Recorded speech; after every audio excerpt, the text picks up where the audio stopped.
Thank you, Mr. Speaker. To the bill. To the bill. Thank you. I rise in support of this bill and just wanted to say a few things to tag along with some of the things that have been said before.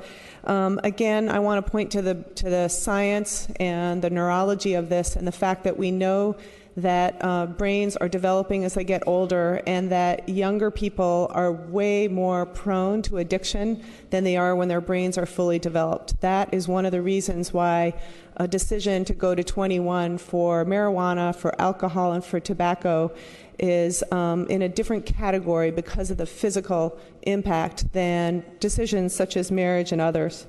One of the things that we know about kids is it's very hard for them because of brain development and because of the power of addiction, very hard for them to resist and to get over that addiction.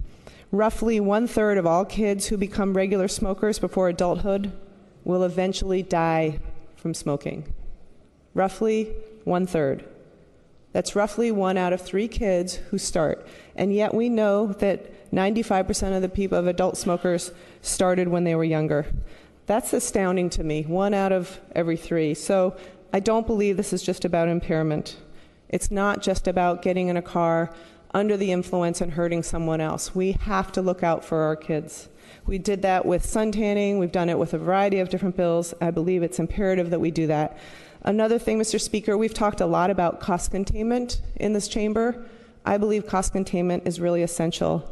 The March of Dimes Foundation notes that tobacco use during pregnancy increases the risk of premature birth by more than 50% and low birth weight by as much as 90%. Babies born with these complications average $49,000 in medical costs during the first year, compared to $4,500 for birth without complications. Colleagues, half of Oregon's births are paid for by Medicaid. 1 out of every 2 babies is born on Medicaid, and pregnant women on Medicaid are over 5 times more likely to smoke during pregnancy. The state is paying a disproportionate share of the financial cost of prenatal smoking. And whether or not you're a believer in universal health care or single-payer health care, this not only affects the public sector, it also affects the private sector. We know that private insurance companies also struggle with keeping the costs down for all of the people, and that has been another big topic on this floor, Mr. Speaker, the cost of private health care insurance. Lastly, another thing on this floor, economic development. We want to make sure that people are as productive as possible, which is why you've heard that the military supports this. In addition to that, we know that out of the $3 billion cost that was mentioned by the carrier, at least $1 billion of that is lost productivity to people who are at home because of asthma, emphysema, a variety of different things.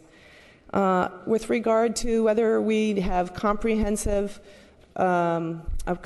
approach to stopping smoking, whether we have tobacco master settlement money diverted to other things, I am aligned with the people that wish that it would go more to this. I am also aligned with the people on the floor that got up and said we should have a higher tobacco tax. I look forward to working on that with other people on the floor. I've introduced a tobacco tax every single session I believe I've been here with the good chair of the Healthcare Committee.